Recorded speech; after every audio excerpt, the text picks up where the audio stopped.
What up, what up, what up, what up? What's going on, everybody? It's your boy Rod and my boy Don in the building. What's going on? Welcome to another episode of our new sports show that we finally have a name for. I'm excited. Woo-hoo.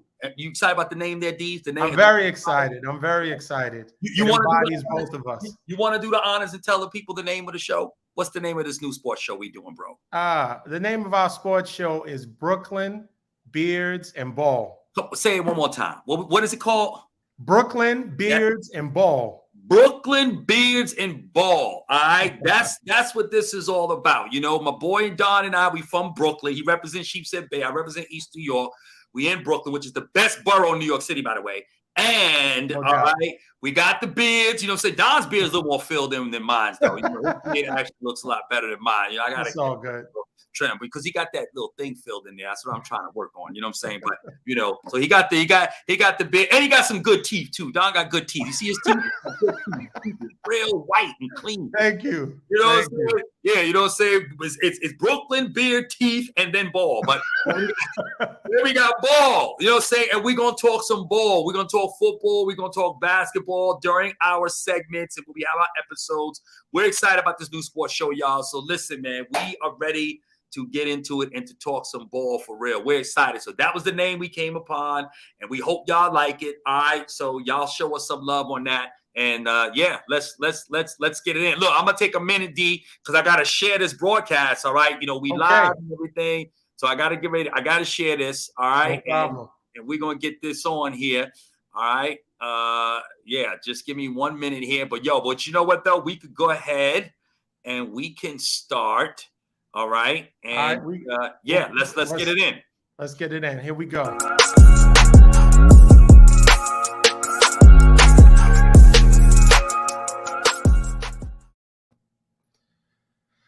Wow, what a weekend. Man.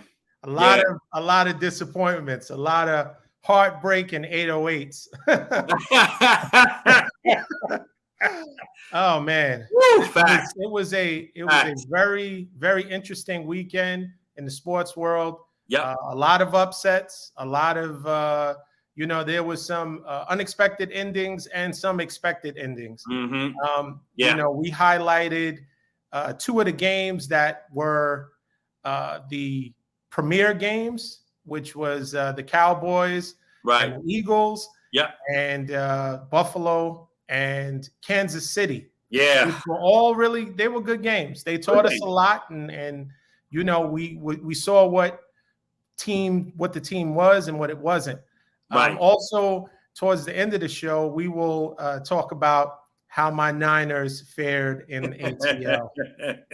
Yeah, that was a heartbreak, no doubt. It was a heartbreak.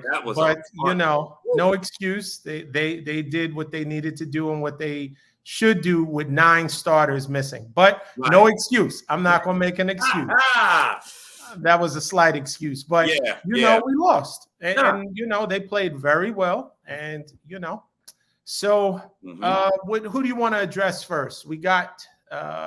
Do you want to talk about your heartbreak, or do you want to get Kansas City? Let's do Kansas City first. Let's do the heartbreak for all the KC fans out there. You know, let them take the first hit. All right.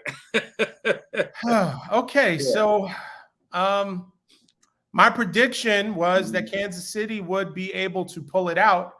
So that I was incorrect with that. I thought that overall, Buffalo played Kansas City really well. I don't think they necessarily shut them down, because I really anticipated a higher scoring game than what it was. It was there was a good bit of defense on both ends. I agree. I do think from this that Tyreek was missing. I think that was the X factor that they had before, and it was a glaring void. That, you know, they didn't have Tyreek because if you're playing with a good team and they're dragging out and they're able to do long methodical drives of 10, 12 plays, that drags it. And Kansas City was running gun, you know, 3 plays, 80 yards. They were, you know, so defenses, they could wear the defenses down that way. You know, where it's I don't know. It's pretty tough missing Tyreek. They won't admit it, and Tyreek with the flux of his quarterbacks going through 3 quarterbacks. Right. I think he misses probably the consistency of Andy Reid and Eric Bieniemy and Patrick Mahomes. What do you think? Oh, no, I definitely agree with you there. I mean, and Tyreek, as we saw, he balled out, against the Minnesota Vikings. I think he had like 12 catches for 141 yards. So, he's still eating. He's still eating over here in Miami. But trust me, like you said, and I agree, Kansas City definitely misses him. No question. What that man does to an offense, or rather to a defense, I mean, just completely, taking the top off the defense and so explosive. He's missed. Now, Schuster had a good game, really good game, I thought. And they Mahomes had some numbers there. He had guys, he was able to dish the ball around. Like I said, I think Schuster probably was most effective in that sense. But I think you're right. I can't even recall who I even picked to win that game. I think I had Kansas City too. I think I went. No, you were actually you picked Buffalo. I did. You're 2-0. I'm 0-2. I'm getting old, man. I'm getting old. We got to call this Brooklyn Brains beard and ball. So, I'm getting old. But no, but you know what it is? But I tell you where I was wrong, I know for sure, was the defense. I didn't think that the defenses, particularly Kansas City's, would play as well as they did. And I think, that was really shocking. We know Buffalo has a top-rated defense. Their defense is good. I have to say, Kansas City really surprised me. I think they played as best as they could defensively, but again, Josh Allen he proves too much, particularly on that drive. When he was able to move that ball down, he had the leaping over defenders and everything of that nature. And what a bullet to Knox in that left corner of the end zone there. I thought that was pass was just on the money. So yeah, I'm like you. I thought the defenses played well, but I must admit, like you said, I agree. They definitely missed Tyreek. I think that big play against a defense like that, you miss a Tyreek Hill. Say what you want, but they missed that guy. Yeah, I agree. What do you think? Do you think that based on this game and the outcome, that it is safe to say that, 1, Buffalo is the best team in the AFC, 2, Buffalo or Josh Allen in particular is the best quarterback in the NFL, or maybe AFC if you want to limit it to that?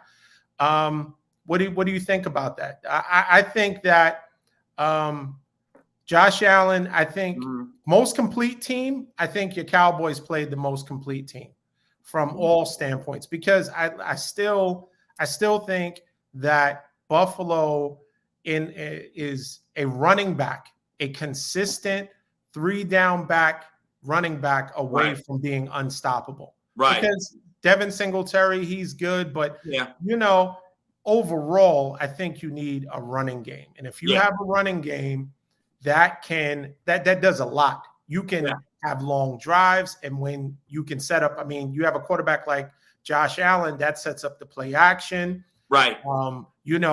It forces defenses to bring more into the box. And now you got your wide receivers, Gabe Davis, who is, he's a number 1 on most teams. And he accepted number 2, but number 2s eat. Number 2, it's not going to stop number 2s from getting big paydays. No question. So I think from that standpoint, it forces defenses to come more in the box, and then you got your wide receivers, your tight ends, single covered. And then that's when they can really eat you up. Right. So what do you think? Do you think we can crown Josh Allen as the best quarterback, Buffalo the best team in the AFC, or is it a little premature?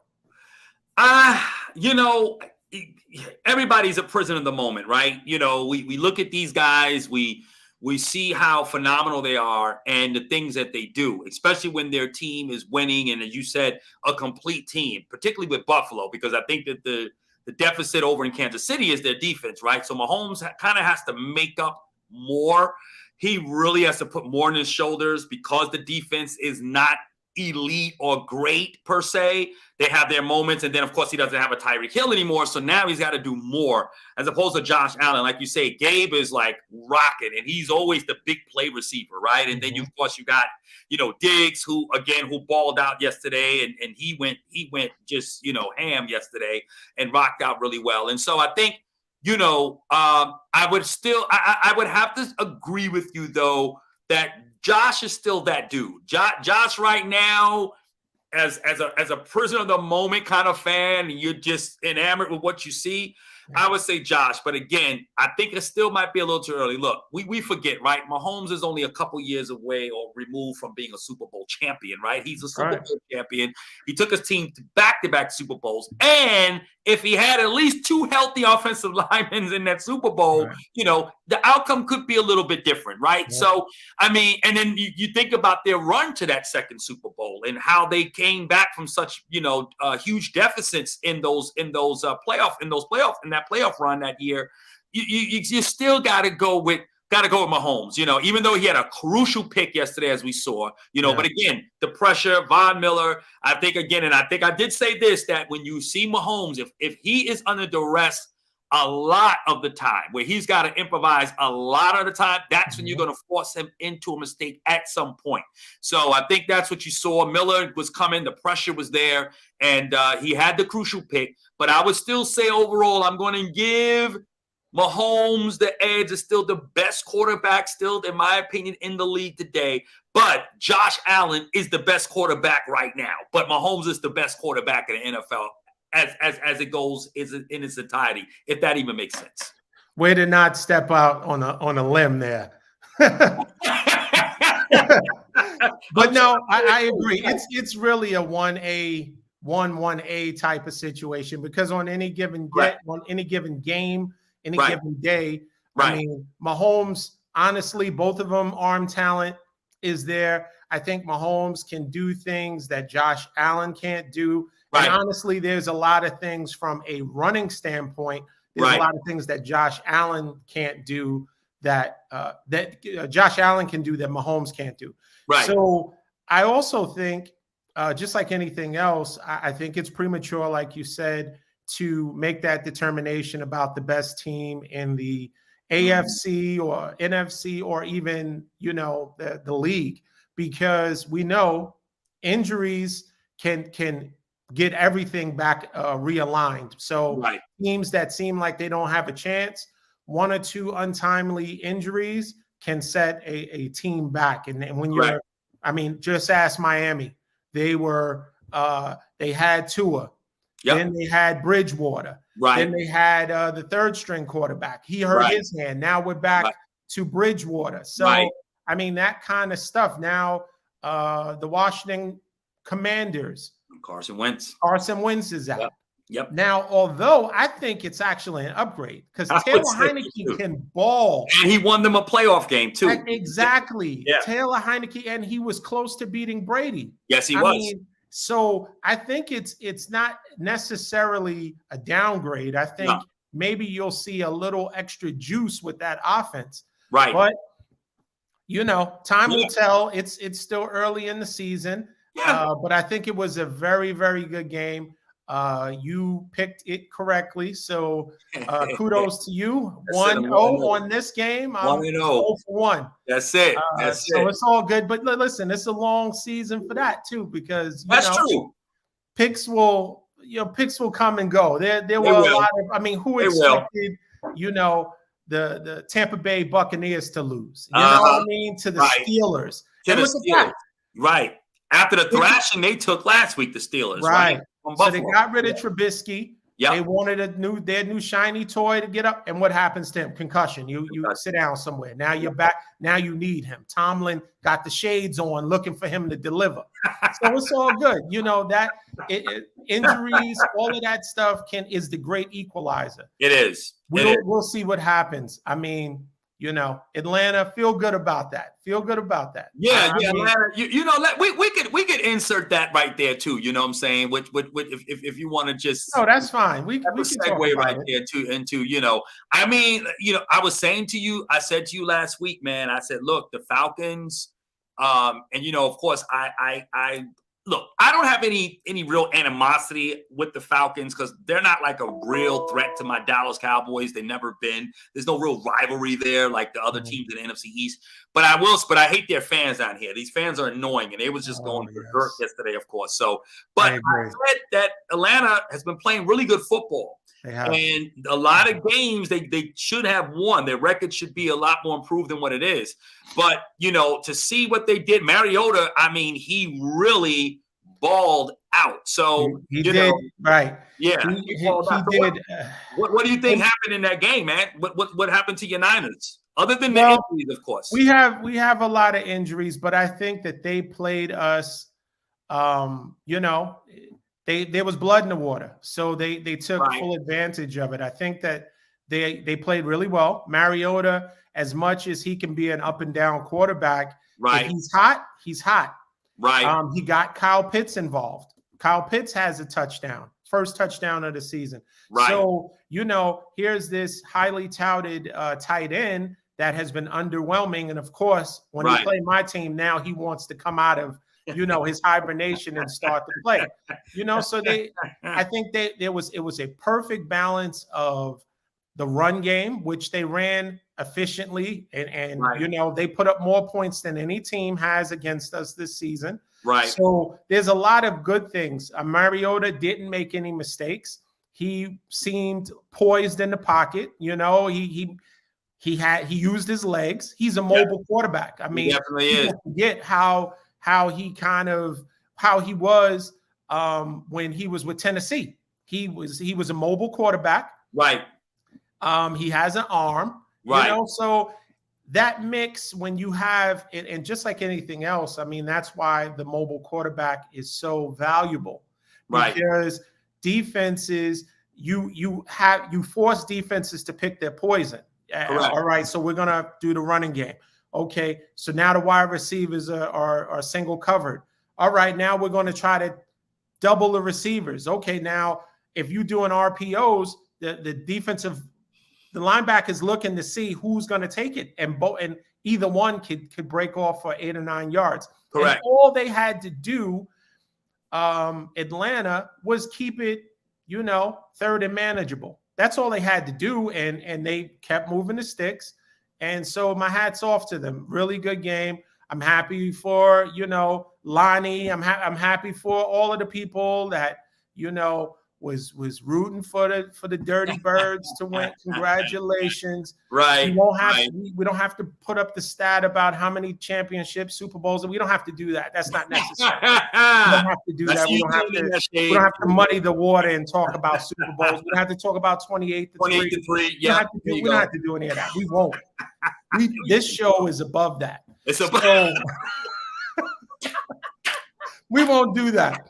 But hey, listen, I think if Tom Brady's head is split between the field and home, they could sneak and win this division. I mean, it's possible. Anything is possible. Anything's possible. Like Kevin Garnett, right? Kevin Garnett, right? So it is possible. Right. So we'll see. Right. But I mean, they've played good defense. Yeah. They've been in a lot of games. Yeah. Even when they played Tampa Bay, they got a bull call that kind of ended them. Right. But, so they've been in it. And kudos to them. I'm not going to make a bunch of excuses. I mean, I'm teasing about the other stuff, but hey, good win. The best team. Was a good win. Yeah. The best team Sunday did win. Congratulations to them. Well, definitely. And I think as you just said, the only one that can defeat Tom Brady is Giselle. So Giselle can beat him. She's the only one that can beat him, So like you said, that's a very real possibility, because the Saints, they're struggling. And then of course, like we know, Tampa Bay, they're having issues. So yeah, the Falcons can definitely, in Carolina, forget about it. So I think, and then of course, as we know, McCaffrey is on the trade block there, so they look like they're trying to clean house altogether with all the issues they've had. And Robbie Anderson. Anderson is yelling at, coaches, and his hair. I don't know how his hair fits in the helmet. I have no idea. They had to get him out of there. They had to. Your Well, head can't fit in a helmet. You got to go. Kudos to them for making such. I mean, I was shocked that they made that move just as fast as they did. But I think it was timing because Hollywood Brown hurt his leg. They saw him. He was in a walking boot. Yeah. Then the news came out that he's going to be out 6 weeks. Right. Non-surgical, damage to his leg or whatever. So he doesn't have to have surgery, but he's going to be out for 6 weeks. Now they are getting D-Hop back this Sunday, which is this is Arizona. Arizona, so right? Yeah. You lose one, addition by subtraction. You're getting rid of him. You got a malcontent. Get rid of him. Get him out of there. Absolutely. If Arizona is willing to I don't know what the contractual Carolina is going to eat in that because he got paid because Robbie had a good season and a half with the Jets. And Carolina overpaid him. So he's gonna. I mean, listen, there's no losers right now at the end of the day. I think it was a good deal for Arizona. Mm-hmm. Hollywood Brown is done. As a side, if you have him on your fantasy team, drop him. He's done. Hollywood Brown is done this season. He got paid too. So listen, these millionaires home rehabbing. I mean, I hate it for them because I know they want to play, but at the end of the day, I mean, let's be serious about this. So I think the timing was it was perfect timing. There was in certain situations when there is that animosity and it's contentious and because sometimes you got to sever the ties and it seems like they're looking to it's a fire sale because if you're getting rid of your best player, Christian McCaffrey. So if you're getting rid of him, it's a fire sale. It definitely is. Quarterback, you don't have a real good quarterback. You're on your third string. Right. And, you're trying to see what you can get for CMC. Right. So, which is the best thing to do because, they're going to most likely hire a new coach. And so, they're going to get a whole new regime most likely. And then they'll be able to bring their guys in for sure. And I think they're doing the right thing. I would trade McCaffrey too. Why let him continue to play and you pay him all that money? You can get some picks for him. You can build. Hey, listen, one of the greatest coaching minds of all time, Jimmy Johnson, did it. He traded Herschel Walker, and as a result of Herschel Walker, we won 3 Super Bowls. So shout out to the Georgia congressman, so to speak. And look at Herschel Walker now. Right? So, if anything Herschel Walker is good for, he's good for a good trade. And for him being traded, the Cowboys won 3 Super Bowls because in those draft picks, we got Emmitt Smith, you got Darren Woodson, you got all these great players that the Cowboys are able to get. And so it turned out for us with a great draft. And, we made ourselves a dynasty out of that. So, But anyway, speaking of the Cowboys, right, I think we got to, I got to say this too now, D. I picked the Eagles and, I'm 2-0 now. So, I picked, pick Buffalo. And now I picked against my Cowboys and went with Philly. And but I'm gonna say this. I'm gonna say this, okay? Because we saw the game last night. And first of all, I want to shout out Cooper Rush. Cooper did what Cooper was supposed to do as a backup quarterback, right? He gave us 4 wins. He keeps the Cowboys relative, right? He was able to be manageable as a backup quarterback should be, right? And I think, we and I said this all along. I've been saying this for weeks since Cooper Rush took over, and I've always said this. Cooper is limited. There was never no quarterback controversy. Dak was always our quarterback. And clearly, if Dak is a healthy Dak, Dallas probably most likely wins that game. Cooper missed a lot of throws in that game. He has no real zip on the ball. He throws the ball like he's playing catch with his kids in the backyard. It's all a lob. And he missed a lot of open throws in the flat and on the sideline. He's never been a good quarterback. He can't make those throws to the sideline, which are very tough for most quarterbacks to make. He just doesn't have that ability to do that. The Eagles have great corners. They have a really good defense, a really good front. And look, I did not expect Dallas to win that game. They neutralized, as we saw last night, Micah Parsons. He was not able to get off, as we saw, and I think Chris Collinsworth said it last night. They didn't even have to block him. as the RPOs, and you were saying this earlier, Donald, when you talk about it with Josh Allen, you're just watching that edge. And whatever that DN is going to do, if he commits to the outside or tries to come in, that quarterback then knows where to go with the ball. He's going to either keep it or give it to that running back. All he's got to do is watch. And that's all they did. They just played off the reaction of Micah Parsons. Then one of the weaknesses in his game is he's not a good cover tight end.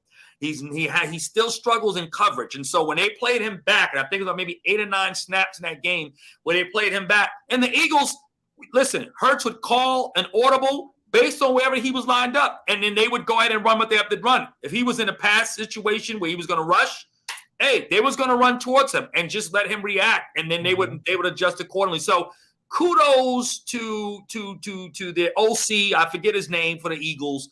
Good job. They really, I think, outcoached Dallas in that sense. But the Cowboys still came back within 3 points. And here's the issue with the Eagles. They put no fear in the Cowboys' hearts at all. They're not a dominant team, and they suck in the second half. They are a team that is horrible in the second half. I think they only got barely 40 points for a whole second half for the whole season up to this point. So they have to get that together because they are great in the first half, but in the second half, they don't do well. And Dallas lost that game based on one drive, and that was the drive that they got in that fourth quarter. And when they just ran down the field, they ran. They slashed us up kind of somewhat. They only averaged 3.7 through the whole game, by the way. Okay, the Eagles, that is, in their run game. So it looked worse than really what it was. But that one drive where they scored a touchdown in there, that was really where they put the game away. That was where they created that distance there. And then, of course, the pick that happened there with Cooper and the bad throw, we underthrew CD on that play. It is what it is. Eagles are a really good team. I do think they're legit, but they do not scare anybody. We'll see them again on Christmas Eve for sure. So that's my take on the game. You know what I mean? It is what it is. So what say you? Listen, you win as a team and you lose as a team. Right. So I just finished taking an L like a man. And all I heard on the other side was just excuses. All excuses. We know it. They're nailed, right?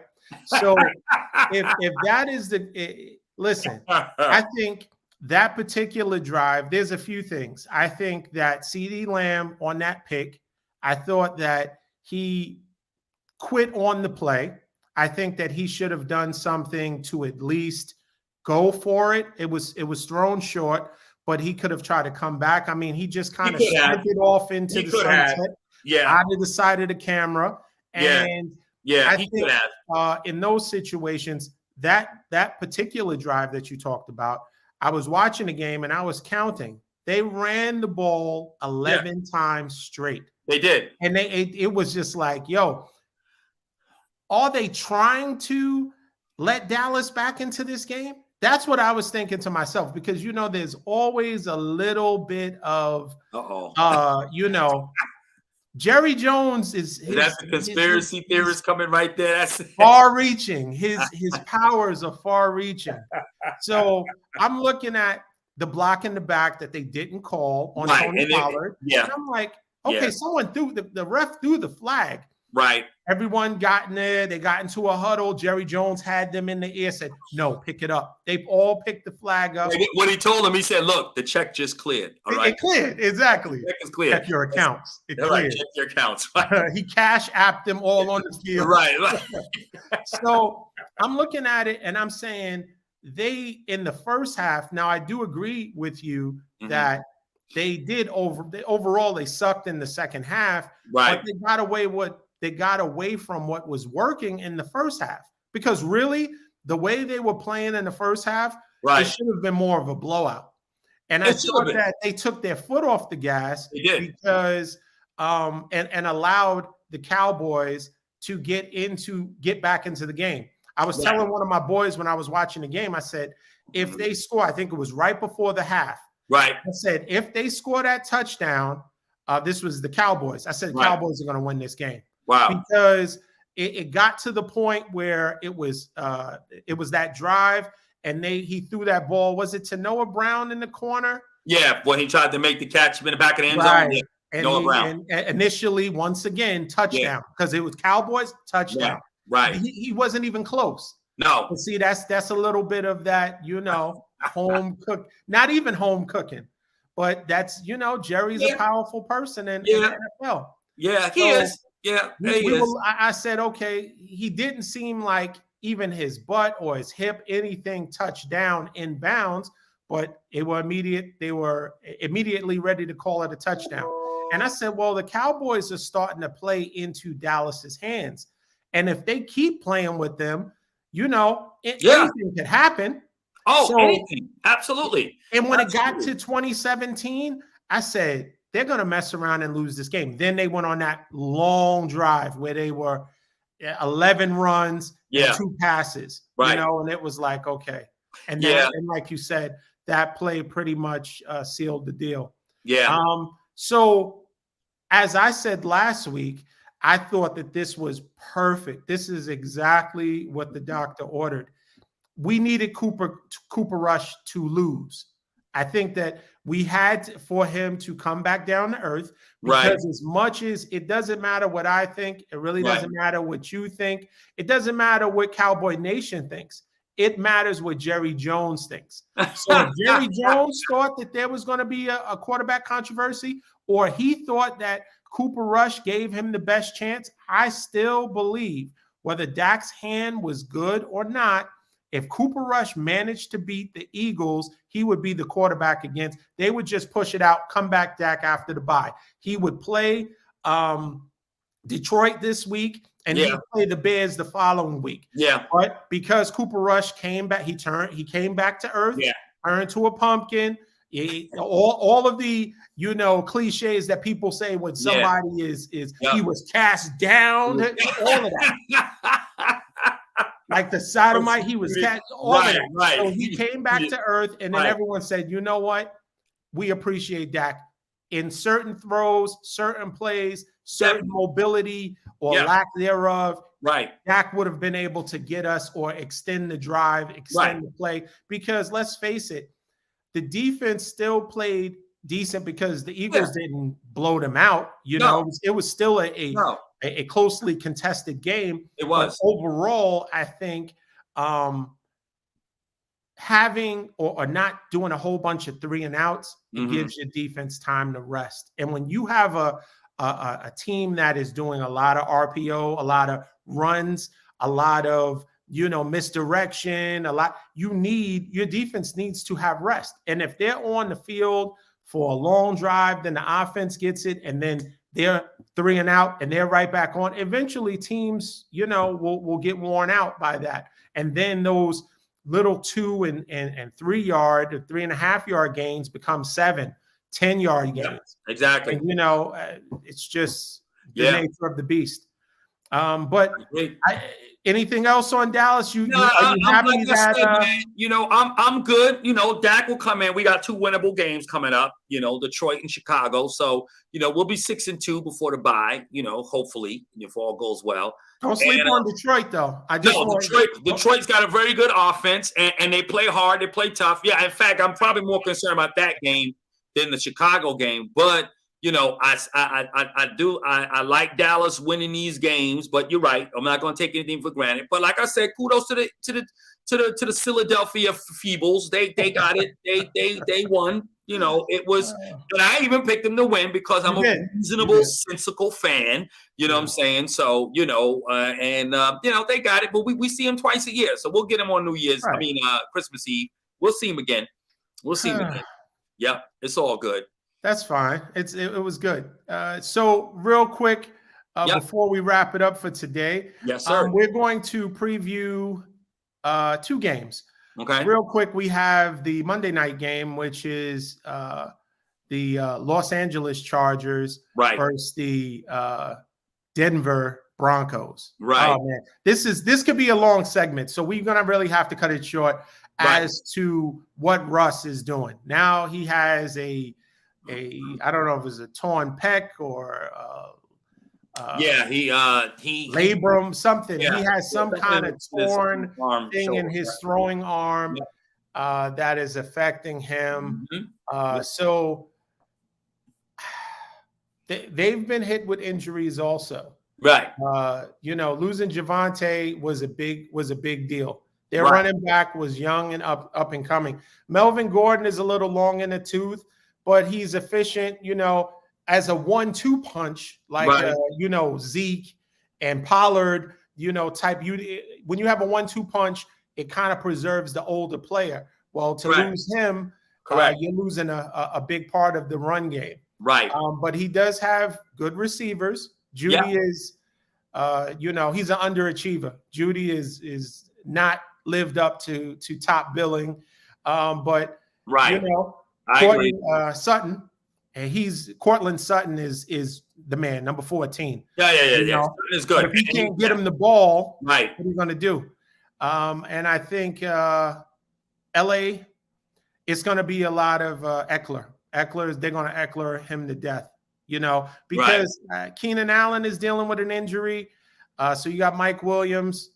Mike Williams. It's a tough situation because my pick, when AFC West was supposed to be the best division, right? Mm-hmm. Right. Because we got Devontae Adams. Yep. You already got the Raiders.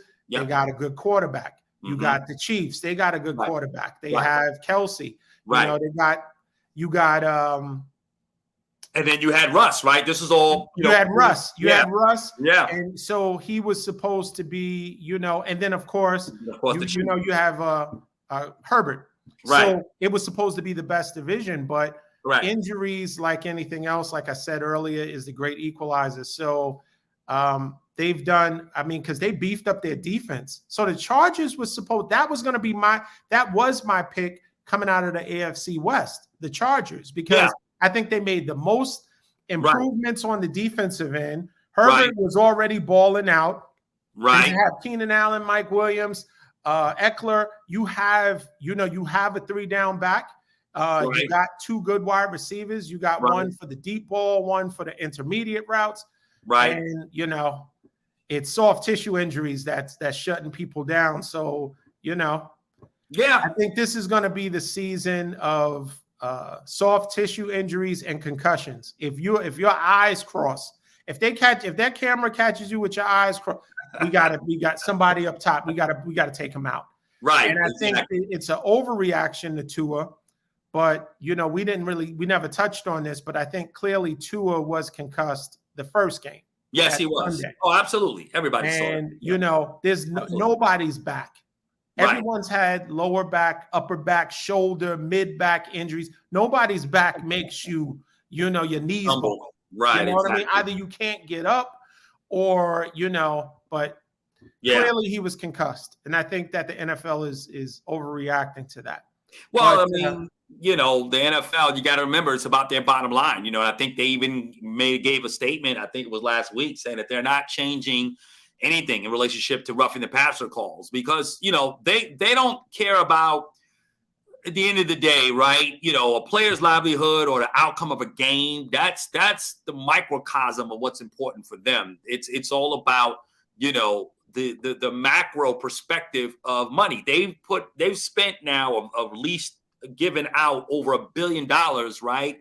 And in all of these settlements for, players that develop CTE over the years and so forth. So they got to protect themselves, right? And that's why you see these big contracts with these streaming services and all of the things that they have, because listen, they got to recoup that money that they put out. Yes, they got insurances that they pay into, but again, it's a lot of money that they're putting out. So they've got to recoup that money. And to them, they're going to overreact. It doesn't matter. They don't care, because the thing is that the NFL knows they have a product that people can't live without. It's almost, and of course, forgive me for saying this as a person, obviously that depends on God for everything, right? But you got people out there that's like, there's breath and then there's the NFL, right? Because the NFL they know that they've got people, pretty much, by the throat when it comes to their product. And so we're going to complain and we're going to say these things, but we're going to talk about it. It's going to keep them in the news. It's going to keep them going. It's going to keep the perpetuation of their product, in high visibility. And so, yeah, that's what they're gonna end up doing. So if a guy could twist his ankle, they'll just say he's in concussion protocol. You know what I'm saying? Just, it don't even matter. You know what I mean? They're gonna take every precaution that they can possibly take, and that's what they're gonna do. But I do think that they'll go back to competition committee next year. They'll look at it again. They're going to say, hey, okay, let's look at what we can do, to try to make these calls a little bit more realistic. They're going to evaluate officials like they always do, see where it's gone. Because here's the thing, the calls for roughing the passer has actually gone down this year than it was last year, but they spiked in recent weeks since the Tua incident. So, so it's kind of like an offset there. So once the Tua thing happened, that's when, everybody just started getting calls for roughing the passer. So it just and then it's still been inconsistent, right? Because you see Mahomes get slammed to the ground. I think we saw, if I'm not mistaken, I think even in the Ravens game with the Giants, I think we saw a pretty big hit on Lamar. And there was other guys that got hit, and we didn't see anything. And so, they've been very inconsistent, and they were tackles similar to what Tua and Brady got. So, but I would say this. It's tough it's tough for a lineman to, like, you can't hit him in the legs. You can't hit him towards the neck or head area. So you have a very small window where you can tackle, and you can't put your body weight on them. No, you can't. You have to, I think the best way to do it is to grab them and sling them. Now, your head may hit, but unless they, you see them in training camp, they have those domes on their head. Unless you want to start playing with those mushrooms. They might as well put the mushrooms on. Yeah. Listen, that's what it may get to. So real quick, we're going to wrap up. Okay. But we got the Denver Broncos and the Los Angeles Chargers. Angeles Chargers are a 4-point favorite. My prediction is that the Chargers lose. Okay. I think Russ is going to cook tonight. Okay. He's going to cook. I think that the defense is going to play well. Because Broncos defense is pretty good. It's not bad at all. Top defense. Absolutely. One of the top. And I think that I predicted, hopefully I'm right. I think it's going to be a high scoring game. I think it's going to be higher than, what people think it is based on the way the Broncos have been playing. They've score wise, they've been playing terrible actually. Yeah. So they have the over-under at 45.5. Right. I think it'll go over, and I like Denver with the points. Give me Denver +4 over 45.5. Wow. Okay. So I have to say I'll go with you on this one too. Denver does have the number 1 ranked defense, and they have a great pass rush. That's even without a Randy Gregory there. So I think you have a situation where I'm with you. I think Russ will cook tonight. I'm still not confident in their quarterback. I feel like if the Chargers win, they'll win in spite of Russ having a good game. I think the coach for the Broncos may find a way to coach a debacle at some point in the game. Yeah. And then, he could end up losing it for them. But what worries me about the Chargers is their O-line. They don't really have a good O-line at all. Their O-line is not great. And so with that pass rush of the Broncos and their defense, because I think they're good across the board, both front end on the back end. I think I'm gonna take the Broncos to. I guess they'll take it over. 4 points, if you will. I guess I say they win. I think they'll win by. I think they'll win by 10. I think they'll win by 2. Okay. Yeah, I think the Broncos will win by 10 tonight. I do feel Russ is going to cook, but And don't forget, Justin Herbert is still dealing with an injury. Right. Right. Isn't it a rib or something like that? Listen, any hit, he's been toughing it out and playing through it. Yeah. But it could be a matter of, a hit or getting him out of the game. It could be something like that. Right. That's going to, but I like Denver tonight. Yeah. I like Denver too. And like you said earlier too, Keenan Allen isn't there. So no, he's not. That's a major target that you have. He's a guy that can get separation. and able to give Justin Herbert, at least get those quick releases out to a guy who can get separation. But without him, it's going to be tough. Williams has been playing well on the other end. He has been, yeah, but maybe not enough. That won't be enough. Although Eckler, he's X been running. Yeah. He's been running well. Yeah, he's been running well. But I'm with you. I'm gonna take them. I'm gonna take them about 10. Okay. Yeah. To me, that's you got to win by at least 2 possessions for me for it to at least be I don't know. I'll say it before we wrap. You know this better than me because you really get into the spreads and the stuff like that. I don't even know what minus 42 even means. But no, -4. Well, -4, and then you said LA Chargers are a 4-point favorite. Right. Okay, got that part. That's okay. That's and over 45.5. That's the total of the 2 teams. So that's the points total for the 2 teams. Yeah. Okay, right. I got you.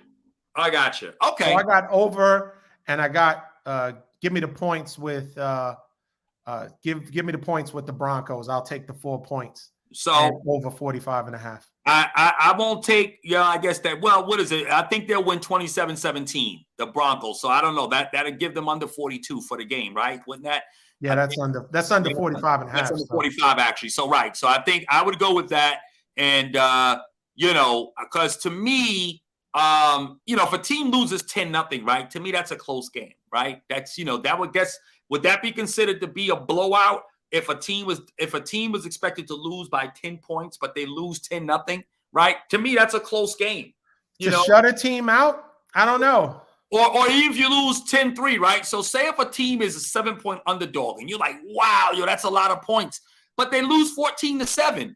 That's a close game to me. Like what the points mean, the points to me in football, at least, they seem not to equate to much because the way the way points are rationed in football and you talk about possessions, to me, that's a close game. If you lose by 7 points, that's not a bad thing, right? I mean, to me, you got to say this team is going to lose by at least 15 to 20 points. Then that's a blowout. No, I don't know. Yeah, blowouts are one thing, but it matters what Vegas thinks. So a blowout, the most common spreads are 3, 5, and 7. So from that standpoint, most of the games, that's why it's such a big deal when a team is a 10-point or even a 2-touchdown favorite, right? Because it's like in college, it's very common, Right, of course. The team could be 35-point favorite, right? Exactly. But in the NFL, because they figure, hey, these are all professionals, it should be pretty close. And remember, a team usually they get 3 points for being at home. So when a team is at home and they are an underdog, you have to add 3 points to whatever it is in your mind. That's how Vegas is looking at it. Okay. So if a team was at home but was a 4-point underdog, then it's really 7 in the grand scheme. But we're getting off topic. Listen, our producer's going to probably cut the last part of the show out. Cut all of that off. Cut all the betting talk and all that stuff. As far as the spreads and my inability to understand it all. So she'll cut all that out. Absolutely, it's all good. But thank you everyone for joining us. We had a fantastic time. Sorry about that. Yeah. And look forward to seeing you guys again. Yeah, we look forward to seeing you guys again. Get ready, man. This thing is about to really blow up. Don't forget, all right?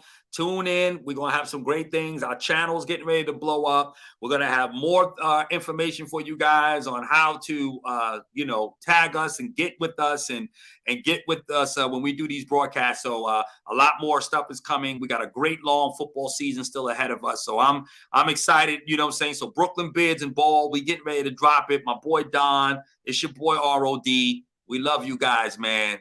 Peace out.